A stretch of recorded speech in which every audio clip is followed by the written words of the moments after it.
All right, let's dive right in. We are tackling one of the wildest, most powerful images in the entire Bible. I mean, think about it. A lamb that's been slain, but it's standing up, and it has 7 horns and 7 eyes. It sounds completely out there, right? So what on earth does it all mean? Well, that's exactly what we're going to unpack. So here it is. This is the verse right at the heart of our whole discussion today. Revelation 5, verse 6. Just take a second to read that. It is packed, isn't it? It's mysterious, and honestly, it just makes you go, huh? This isn't just some straightforward description. It's more like a theological puzzle box, and we're about to open it up together. And yeah, that really is the million-dollar question, isn't it? A slain lamb with 7 horns and 7 eyes. What is this ancient vision actually trying to tell us? What's the message here about power, about sacrifice, about the very nature of God? We're going to break it down piece by piece so it all makes sense. And don't worry, we've got a roadmap. We'll start with what this vision even is, then we'll look at why the lamb is right in the middle of everything. After that, we'll get into the whole slain thing, figure out those horns and eyes, and then boom, we'll put it all together. All right, first things first. We've got to get our heads around the fact that this is a vision of deep mystery. This is more than meets the eye, literally. What the author John is seeing, it's not something you could just capture with a camera. This requires a whole different kind of sight. And you know, the very first word of the verse, beheld, kind of gives the game away. This doesn't just mean I looked over and saw. No, it's much deeper. It means to perceive something spiritually, to really grasp a divine mystery. So John isn't just a spectator here. He's being shown a profound reality.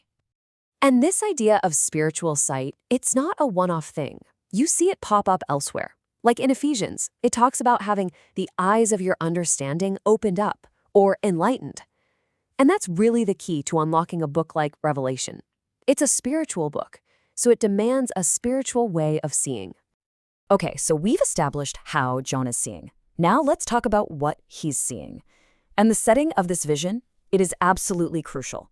Seriously, where this lamb is standing is just as important as who the lamb is. The text keeps repeating this phrase, in the midst of. Did you catch that? The lamb isn't off to the side or in the back. It's smack dab in the middle of everything. The throne, the creatures, the elders. It's the absolute focal point of heaven's command center. That position alone tells you everything about its importance and its unity with everyone else there. So, who are these other figures? Well, this is where it gets really interesting. The throne, obviously, represents God's absolute power and dominion. But the 4 beasts, turns out that's not the best translation. They're living beings, and they represent the spirit-filled church. And the elders? They represent the church in council, a sort of spiritual Sanhedrin with real governing authority. So get this, the lamb is standing right there, united with its people, in a position of shared authority. This picture isn't just about worship, it's about co-reigning. Wild, right? Okay, let's zoom in now and focus on the lamb itself, because this is where we hit this incredible paradox. It's standing, it's clearly alive, and yet it has the marks of having been slain. This contradiction is actually the very core of its identity. Slain. That one word. It's the key that unlocks everything. It's why this lamb and no one else is at the center of it all. This isn't just any lamb. It's the ultimate sacrificial lamb. And slain doesn't just mean it died. It means it was put to death violently. It was mortally wounded. This imagery points directly to Jesus as the one and only worthy sacrifice, the one who could take the punishment for sin. Think about that for a second. The very marks of its violent death have become the symbols of its ultimate worthiness. It's a total reversal of how we normally think. And what's so cool is that this isn't a new idea. It's the stunning fulfillment of ancient prophecy. Hundreds of years before this vision, the prophet Isaiah used this exact same imagery to describe the coming Messiah, a lamb being led to the slaughter. So what John is seeing in Revelation is the confirmation. That prophecy, it came true. So let's recap. We have a slain yet living lamb right at the center of heavenly power. But the description gets even weirder, doesn't it? We've got to talk about these 7 horns and 7 eyes. What in the world is that all about? It's actually a beautiful piece of symbolism. The 7 horns, they represent perfect divine power. Think strength, kingship, the authority to judge. And the 7 eyes, they represent perfect divine vision. Think wisdom, spiritual awareness, deep discernment. So you've got this perfect balance, this incredible combination of might and insight, all in one being. And again, just like the lamb imagery, this isn't pulled out of thin air. This symbolism is rooted deep in the Old Testament. The prophet Habakkuk, for example, directly links horns with power. And really, in the entire ancient world, horns were a universal symbol of strength and authority. So the original audience would have gotten this reference immediately. But why 7 of them? Well, in the Bible, the number 7 is a big deal. It almost always points to divine completeness, to perfection. So we're not just talking about some power, we're talking about perfect, total, complete power. Now, for the eyes, the verse actually does the work for us. It decodes itself. It says the 7 eyes are the 7 spirits of God sent forth into all the earth. So this isn't just about the ability to see things. No, this is about the full presence and active work of the Holy Spirit. And if you want to know what that means, you can jump back to Isaiah chapter 11. It lays out this amazing 7-fold nature of the Spirit.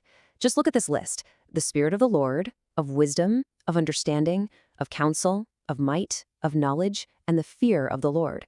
Now, this isn't 7 separate spirits. It's the fullness, the complete package of the Holy Spirit's character and ability. And the Lamb has all of it. Okay, wow. We have taken apart all of the individual symbols: the lamb, the throne, the slaying, the horns, the eyes. So now, for the best part, let's put it all back together and see the absolutely stunning, complete picture that John was being shown. So let's build this image back up. First, you have a lamb that was slain. This tells us its worthiness comes directly from its sacrifice. Second, it's enthroned right at the center, totally united in authority with its church. Third, it has 7 horns, meaning it possesses perfect divine power to rule. And finally, it has 7 eyes, which means it wields the perfect wisdom and insight of the Holy Spirit, sent out to the whole world. So when you put all those pieces together, what do you get? You get a single being of perfect sacrifice, perfect power, and perfect wisdom. But here's the kicker, the part that is so shocking. This being isn't reigning alone. The vision shows it reigning together with its people. And the implication there is just massive, that this same power and wisdom is somehow available to them too. And this isn't just a one-time image. The idea gets confirmed later in Revelation when it says, the Lamb is Lord of Lords and King of Kings. And then it adds, and they that are with him are called and chosen and faithful. You see, the vision we've been unpacking in chapter 5 is like a snapshot of that final, unified, victorious reality. And that really leaves us with a huge, kind of provocative question to chew on, doesn't it?